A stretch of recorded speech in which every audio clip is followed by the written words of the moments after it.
I'm JC at Motorcycle Superstore, and today I'm going to show you how to remove and install a set of motocross grips. You can do this for any off-road bike. It's all pretty much the same, but one of the things you might want to consider when doing this is that there's several reasons why you might need to. Grips are one of these things that just wear out. They suffer a lot of damage. How do you know if it's time to change your grips? Well, first off, if they're worn down, if the nubs and the grips that you're used to having are no longer there, if you find your hand slipping, get some fresh grips. Also, if you can turn it on the handlebar, if it's spinning, that's a bad sign as well. It's time to pull them off and either reapply them or put some fresh ones on. So, different reasons why you might need to do that. However, let's take a look at some of the tools we're going to need for this job. If you already know what tools or you don't really care, you can click this button right here and skip straight to the installation action. The tool lineup is pretty basic. First off, we need a small screwdriver. This can be a flathead or a Phillips, doesn't really matter. We're going to use it to uninstall, and we're also going to use it to help install the new grips as well. So very important to have that little guy. Also, you're going to want a set of dikes. Diagonal pliers, this is for cutting the wires if you already have safety wire around your grips. If you're going to reinstall safety wire, you'd like a pair of these. These are a specialty item. They're pretty inexpensive. However, basically they're called safety wires or grip, safety pliers or grip pliers, and it's a specialty tool that allows you to actually spin the wire without having to manually twist it. So very handy to have. You can just use a regular set of pliers if that's all you've got. Now, you also need a box cutter, some sort of a knife if you want to trim the ends. This is for people who are going to be using hand guards. If you don't need them, you will not need a box cutter. Safety wire, if you choose to do that, that's an extra layer of safety. We're going to need it obviously to wrap around the bars. In terms of adhesives and cleaning units, chemicals, we do have some contact cleaner. You're going to want to clean the handlebar after you've removed the old grip, so that's important. Also, some sort of an adhesive. We'll get into this more in depth, but you can use a grip glue, you can use spray paint. There's several options to use. We'll talk a little bit more about that as well. Gloves are very handy, particularly if you're going to use the spray paint method. It's nice to keep things clean. Make sure you have a rag handy as well, and of course, our brand new grips, which we need to have on hand. So that does it. Now let's see how all this stuff goes together. You saw the basic tools, and we will need those. However, you may need an additional tool as well that we didn't cover. If your bike is set up like mine where it has hand guards on it, we're going to need to remove those. Obviously, the grip is going to slip on from the end, so we have to have access to that. The tools may vary depending on which style hand guards you have on. Mine just takes some Allen wrenches. I'll pull this off very quickly and then it will commence.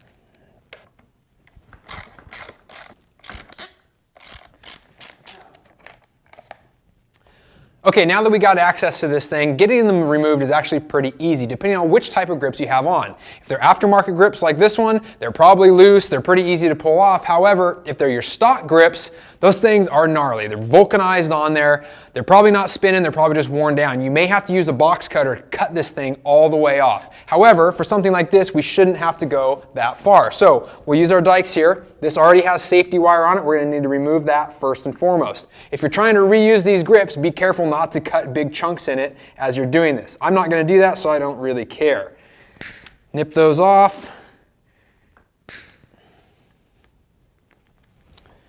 And once that's done, we're going to take our small screwdriver. All of these are double wrapped. And now this is where this starts coming in handy. What we're going to do, this is really good, especially if you're going to reuse these. You want to slip this screwdriver down the end of the bar. So you're going to slide it in between the grip and the handlebar. And what this does, as you work it in there, you just kind of want to work it all the way around the bar. What you're doing is you're breaking any remaining seal that's in there. If you've got glue or whatever it is that's inside. If you don't have a long enough screwdriver, go from each end. So you want to get this thing nice and loose. What that allows us to do then is spin it or pull it straight off, depending on how loose it is, all the way off the handlebar.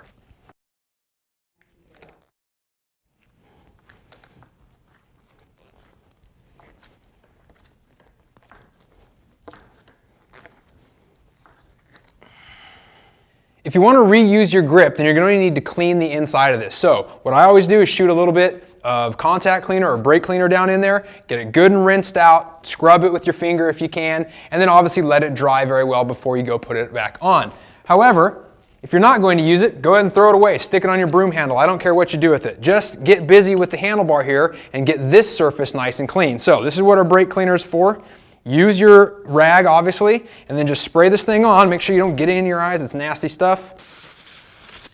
And give it a good scrub. So what we're trying to do here is remove any adhesive that might have been left over from our old grip. So once this is nice and clean, you can see what's coming off of here. I actually use spray paint on my grip, so you can see that a lot of this is still coming off. So get it nice and clean. Brake cleaner will get all of this stuff removed very simply. So once that's done, make sure that you allow it to dry, and now we can start going ahead and putting on our new grip. Before we go slapping on our new grips, we're going to want to make sure we're using the proper grip on each side. The throttle housing side is going to be slightly larger. The bar diameter is the same, but when you put your throttle tube over the top of that, it increases the diameter just slightly. So as you're looking at your new grips, you're going to look at the end of them. The one with the larger hole goes on the throttle side. Sometimes it's pretty hard to tell. These actually are hard for my eye to pick up. One trick, slide your finger in there. You can see this one stops at the first knuckle.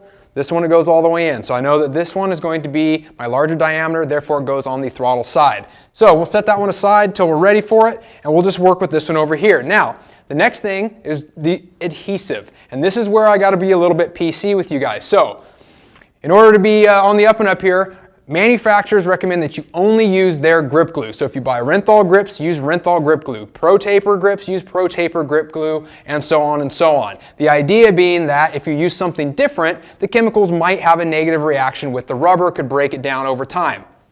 That's the PC version. Now here's the real world rider version. Anything that sticks pretty much works. Grip glue, shoe glue, super glue. I use spray paint, spray adhesives or something you might consider. The worst thing that really happens is your grip comes off, which could be dangerous like we mentioned, but keep in mind you can find what works for you and what doesn't. I've gone with spray paint. This is the easiest option for me. The reason I choose this is because it allows for it to lubricate very well. You put it inside a heavy coat and it slips on the bar. When you're trying to squeeze this onto the bar, it doesn't want to go on there by itself. You put tacky grip glue on there as well, or inside of here, it makes it even more difficult. So this is nice. I will say it doesn't grip necessarily as strong. So use whatever you're comfortable with, but keep in mind there are several options. So what we're going to do now is use our spray paint. We're just going to give this thing a nice thick coat in here. This is one of the reasons why we're wearing gloves, so it doesn't get everywhere. You might want to put a drop cloth down if you're in your shop or whatever. Keep in mind, it will start to drip, so make sure it's not falling on your body panels. Give it a quick once over when you're done and wipe off any paint that might have dripped. Same thing goes with glue if you're using that as well. Here's a little pro tip for you as well. This isn't mandatory, but it makes your life a lot easier. Remember that little screwdriver we were talking about? The reason we're going to need it to install, we're going to actually poke a hole in the end of our grip. Now, this can potentially allow dirt to get in, so decide whether or not it's something that you want to do. However, since I run bark busters, I'm going to cut the ends of mine off anyway. So, in order to put these things on, you're actually fighting a couple different forces. This basically fills up with air as you push it in there, and it creates a back pressure. So if you poke a little hole in it like this, very simple, just in and out, it allows an escape for that air to be pushed out the back. It'll allow it to slide on much easier. So let's give this thing a shot of spray paint here, or glue if that's your style, and we'll see if we can get on the handlebar. Hold it close to it, that way you're not making a huge mess. I'm usually pretty liberal with the paint. Like I said, it helps lubricate. See how easy I am able to slip this thing on?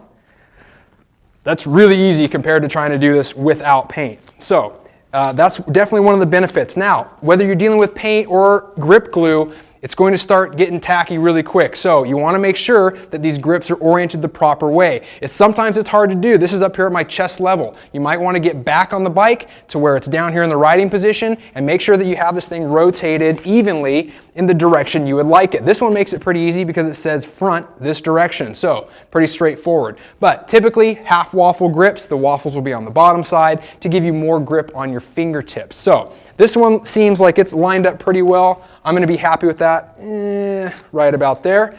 Now, all you have to do really is let this thing dry. Grip wire is not mandatory. However, it is a really good idea and I highly recommend it. This is safety wire. So essentially what you're doing is providing an extra layer of safety. This grip glue, this spray paint, whatever you're using, it will fail over time. So this is going to help keep you a little bit more secure.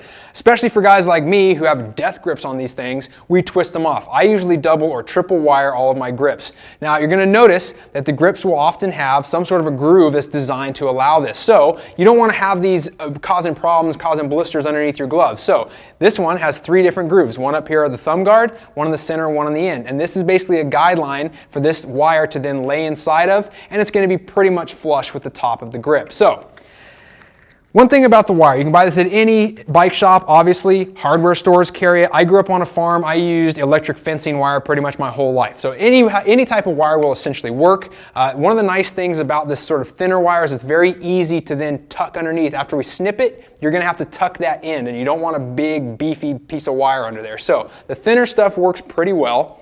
What you're going to want to do, I double wrap. You don't have to, you can single or double wrap, but what you'll do is basically do a dry fit like that, leave yourself plenty of space on the bottom, at least an inch, and then snip it off, and you'll be ready to go.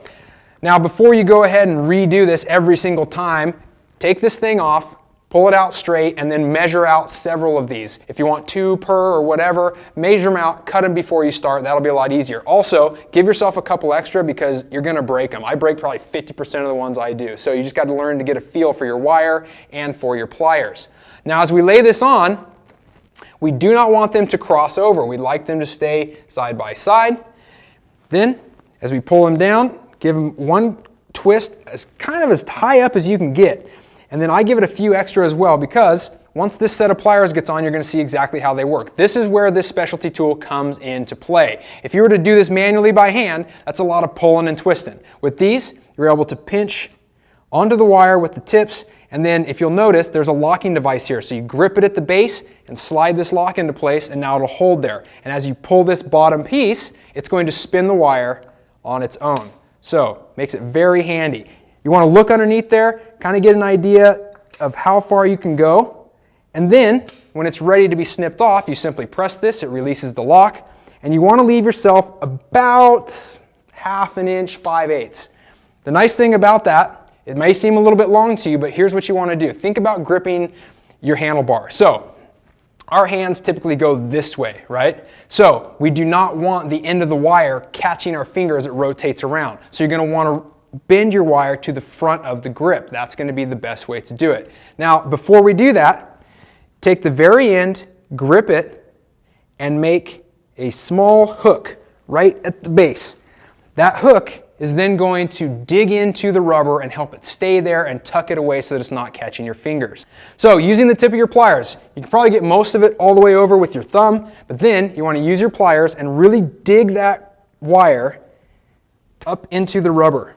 Press it in there, try to poke it into the rubber itself, and make it disappear. And now, what you're left with is a relatively smooth face. So you're not going to feel that as your hand rotates back, or on the throttle especially when you're doing it, it won't be snagging your fingers. So this is how it's properly wired. Put as many on as you like. If you want to put 5 of them on there, go for it. I don't care. But keep in mind, try to keep them even. If you're a death gripper, you may need a little bit more wire than if you're someone who has a light style of riding. So that pretty much does it. It's going to be the exact same thing on the other side. I will make one note, however. As I was installing this grip, you saw me kind of twist it back and forth.